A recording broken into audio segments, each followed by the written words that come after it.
Hello there, humans, hippies, earthlings, whoever you are, wherever you are, whatever you're doing, and whoever you are lucky enough to be doing it too.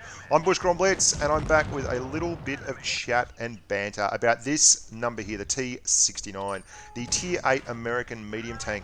It's a really interesting line in that it does what not many other lines do. It starts with mediums and lights, goes to medium, and then goes back to lights, and then goes to a couple of mediums, and then ends up in a heavy of all things. And the defining factor of the line really from tier 7 on up is they're all these auto loaders in tiers that don't normally have them. Now, before I go any further, this is a patron-sponsored post. I know some of you bemoan this, but this is how I make a living, basically. Doing all kinds of things, broadcasting, putting videos up on YouTube, commentating, you know, name it, I do it. And we have our own voice and chat channels in the sponsor section. We do our own platoon channels. There's patron tournaments. There's private videos. There's all kinds of things. So if you'd ever consider sponsoring the channel, there'll be a link at the end of the video for you to watch. Now, what you're seeing here is something that I have a huge issue with in the T69 itself, and that is the penetration values on the tank. Even using heat is not really as powerful as it used to be, and especially at range, the shell velocity doesn't seem to be fantastic. You don't have very, very good penetration numbers at all. And you're seeing here I'm blowing an awful lot of heat on the IS-6 and the IS-3 there, and both of them have more or less just eaten up my credits from the game. That's a big, big issue, and it's something that is going to become apparent as the video goes through, and I'm going to show you some really prime examples of it. What the tank does do very well is move. Now, it's quite a big tank for a medium, very, very tall. It doesn't have a lot of armor, but it is very, very comparable with the T44 in terms of mobility. It's got a 52 km/h top speed, 60 degrees of traverse, and 47 degrees of traverse on the turret. And you can see here, this is Panther T44 and the T49 again, 69 again, and it holds its own. Well, I did quite a few little tests with some help from the rest of the mob, some of the patrons, Mojo, Looney, Just Blitz, Snake Eyes, Swiss Cheesel jumped in for a little bit as well. Very, very helpful humans, one and all. And it was great to actually get some feedback live and compare the tanks in training rooms, and that's exactly what I did. And while it is quite quick on a flat piece of ground, going about 52 and getting out there very, very quickly, how does it go up a hill? Well, we decided to test that out. We took it to Middleburg and raced it with you can see there's a 69 there, a Cent 1, a T44, a Panther, and you're going to be stunned. It goes up hills really, really well. And it doesn't have the best horsepower to weight ratio at all, but it still got out there and got up the hills absolutely Jim dandy, even quicker than the 44, which was quite surprising. And although the gradient wasn't even across the board there, it was really, really good. And then we gave it a little bit of a test. Now, Shaky's on the left here in the Panther, and he's cheated by using a speed boost, but he's the only tank, and we let him get out there. And you can see here the aim of this game was to go up around the rock in the far left corner with the same tanks that just went up the hill, go back around the cap area of C, and the first one to knock the tree over in spawn was the winner. And despite the fact that the Panther 2 has gone hell for leather there with a little bit of gamesmanship and driven with a turbo boost, you can see the 69's keeping up with it really comfortably. And indeed, when it comes to this section here, is going to carry the speed through a lot better going up that little bit of a hill, accelerate past, and it gets there a lot quicker, and then going to be the first one on the turn down the hill, and then it all goes a little bit awry. We've left the Cent and the T44 in the dust, which is really surprising. Really surprising. But this thing is pretty bloody mobile for a Tier 8 medium. Now, that's not to say it's a Tier 8 light like the T54 light and co. And it doesn't have the highest top speed. You're going to see the Panther's going to sneak up on me in a tick, and Shaky can't help himself. He's going to cheat again and try and HE my tracks and then start grinding against me. Even though I would have got there in a flat line first, you can see the grubs all come past, and he knocks the tree over, and he's the winner. Hats off you. So mobility-wise, absolutely Jim dandy. Where it really struggles is in the gun. Really, that's where it is. The armor is average, to say the least. Very, very poor, and we're going to have a look at that in a second. But the DPM and the penetration numbers are absolutely horrific. Now, The DPM is the lowest of any tier 8 medium. All the stats I'm using here, by the way, guys, are on fully geared up tanks because of a couple of reasons, but namely, this is a auto-loader. It's an auto-loader tank, which means that you cannot run a gun rammer, which means you're straight away missing out on a huge positive that all the other tier 8 mediums can bring to the field. In fact, every tank that's not an auto-loader can bring to the field. And that means that your DPM is going to be absolutely attrited in that case. And you've got to be really careful when you're firing into spaced armor, as you're going to see in a second. I'm using heat there on that IS-8 as he comes over the top. Let's have a look at the actual penetration numbers. Your pen numbers are the worst of a medium in the game at tier 8. 173 millimeters of pen on your AP. That's a tomato. The IS-3, the IS-6 the same. The Panther, which has the worst armor going about up until now at tier 8, is pretty much all pennable. But again, even a slight shade of red on the top until he angles, and then it becomes a very steep upper glacis. But look at the IS-3 and everything. You've got 173 millimeters of pen. The next worst is the T44 with 175, and then the Pershing at 180. But after that, the Panther's 203, the Indian is 212, the STA-1 is 219, and the big dog is a Centurion with 225. Look at the armor though, on only 173 millimeters of pen. Look how much of that tank, the T69, which is you, is pennable. Just huge, big tracts of land everywhere. The lower part of the turret, which is an oscillating turret, meaning the turret itself goes backwards and forwards, up and down, rather than the gun inside a gun mantlet. The whole turret oscillates. Look at that. Once you switch to heat, it just becomes a sea of green, and that's horrible. And if you run into tier 9 tanks, as you are like to do at tier 8, you're in a big bit of strife. Your AP will do nothing. So you're going to spend a lot of money on premium ammunition. Not surprisingly, the worst tanks in armor there are the T54E, which is the tier 9 variant, which is terrible. Look, that's 173 millimeters of pen, and I just went through the upper part of the turret there. And if you go to HE, high explosive anti-tank, even on the front of an IS-8, it's still an iffy pen, which is no surprise, plenty of red, and that's not a very heavily armored tank at all. The tier 9 American medium is a joke, as is the M46 Patton. But the T54, which is probably the medium you're going to run into the absolute most, remains absolutely ferociously tough to pen. Even only slightly angled, firing 250 millimeters of heat, which is your high explosive anti-tank ammunition. Not so much joy there. And into spaced armor on the side, your AP, if you hit the wrong part of the spaced armor, good luck penning AP through that IS-8 with 173 millimeters of pen. It's just not going to happen. So let's talk about DPM, which is a huge problem on this tank. Now, normally DPM is very situational. Look, you can't run a rammer. You can't boost your DPM, and your DPM is already crap. The biggest DPM at this tier, fully rigged, again, running their rammer, vents, double rations. 2,526, I believe it is, on the Indian. And then you've got, just behind that, at about 2,500 is the Panther 2.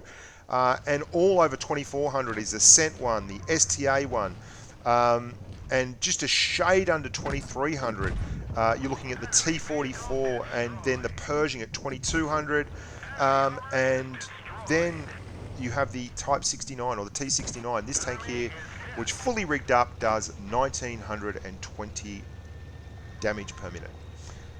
That's abysmal, guys. It's absolutely abysmal. It is criminally low compared to, say, the Indian or the Panther 2, which both suffer in the armor stakes. Wow, that is criminally low.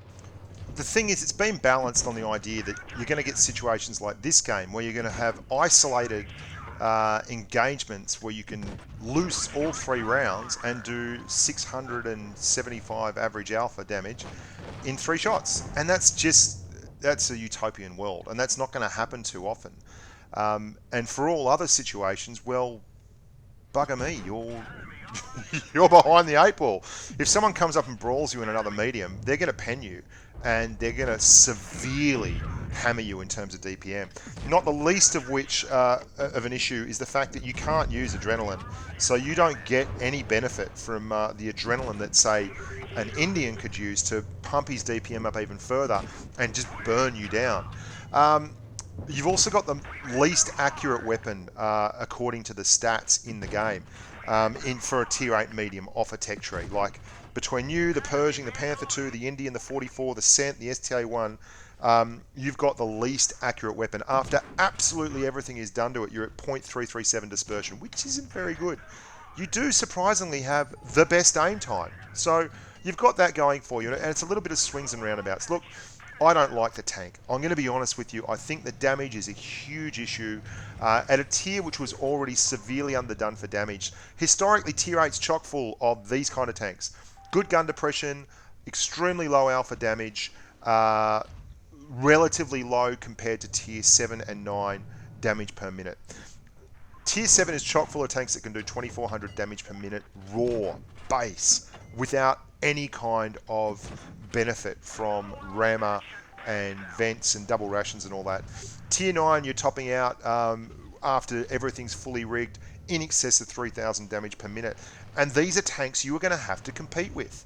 The fact of life is you're going to see Comets and SP1Cs and T54s and Leopard PTAs and M46 patterns. These are the tanks that you're going to see in the medium stakes, as well as the tanks at your own tier. And out of all of them, you've got the worst damage per minute stats. So if you get stuck in a brawl, well, things could get grim. You have 9 degrees of gun depression, which is great, but you know what? That's the standard for this tier. You've got tanks like the STA-1, the Cent-1, the Indian, the Panther 2, the Pershing. They're all good gun depression tanks. It's just how it is. They have good gun depression, they have more accurate weapons, and they have better damage per minute. You've got your mobility, so hats off, hang your hat on that. It's not that great. It's not like you're a Leopard PTA or you're a light tank, which we haven't even gone into that yet. That you're probably, I mean, in my opinion, the best medium at tier 8 is the T54 lightweight, which is saying something. But your mobility is good, so hang your hat on that. Look, I didn't like the tank, and this is just a final game, and I did all right in this game, and I just, look, let's be honest, I hemorrhaged win rate in this tank. I really didn't enjoy it. I kept finding that it just wasn't very good in all kinds of factors. I kept being outgunned in damage anytime they wanted to brawl me and push up on me. As you can see, this little bugger doing here. Look at that. I don't know what that guy was thinking. He just rolled straight into an ISU 152 and got hashtag deleted. So that's the T69, guys. I think that's pretty thorough. If you want more, I'll give you more. You can see, great situation here. Chance to put some DPM in. But if this IS6 gets me, no worries at all. I managed to get the SP1C over there, but I've taken 2 shots. Your armor profile won't save you anywhere, and then you've got to be really canny. And I mean, I think I drove this pretty well right up until the very, very end, where I just played a little bit silly and tried to get too cocky, and I should have just gone down with a full clip and got stuck in, but I didn't. So, there you go. Lots more stuff coming on channel as well, guys. Make sure you stay tuned. We're going to be doing some streams tomorrow, Snake Eyes and I. I'm going to put that up on the channel very, very soon. There's going to be a stream going on. We're going to be doing a podcast tomorrow as well. I might even do another podcast this afternoon. And I'm going to have a chat about the state of the American line. I'm going to have a real chat about what needs to be done to balance autoloaders, because of all the American tanks, I'll tell you right now, I really enjoy driving the T57 despite the fact that it's not a particularly strong tank. I think it's mediocre. It's solid for its tier. It's not amazing. But the rest of the line after the T71 is just struggle street. The T69, the T54E, I think they're both tremendously situational tanks. There is only the one time that they really show their mettle, and that's when they get to fire all 3 rounds into the side of a target. When you get in dogfights like this, your pen's terrible. You're going to have to burn a whole heap of high explosive anti-tank to penetrate guys like this IS6. And the only thing you can really do is use your mobility, move around the tracks, and try your level best to get those 3-round salvos off. And if they've got 700 hit points or more, and you can see this idiot in the Dracula is telling the other team where they are, or he's trying to, but he keeps doing it in our team chat, which is, you know, he's as big as an idiot. Yeah, anyway, I'm not going to get sidetracked. I try and be too tricky here by half. I should have just used hull down or corner fighting against this IS-6, and I would have been far better off. As it is, I absolutely stuff it up. But the one thing in my favour is I'm trying to use mobility to actually, which is my big advantage here between me and the IS-6. He's a fairly mobile heavy, but I'm more mobile than he is. The only problem is, if I let him hit me one more time, I can no longer absorb a full salvo and put them in on him as well, and that's exactly what I do, which is a bit disappointing, but what are you going to do? You can't win them all. I should have just fully reloaded here and gone down and basically DPM'd him. He wouldn't have been able to get 2 shots in the time it took me to do the lot, but now I'm in a situation where I can't double shot him before he gets one into me. He only needs to hit me once, and if he's got any pramo left, he's going to hit me anywhere he likes, and it's going to take me 3 full rounds of alpha to get rid of him, which is going to take 6 seconds, and the maths on that is absolutely brutal in my not in my favour at all. So should have gone very, very early here, hit the engine boost much earlier. He does the right thing. He pushes around and catches me in no man's land, goes the long way around. If I was going to come down at all, I should not have done it without having him spotted up and maybe drawing a shot. But as it is, he gets me in the worst possible situation. And there you go. 1 shot each. And the trade-off is absolutely all his. Thanks very much for watching, team. Look after your families and stay safe on the battlefield.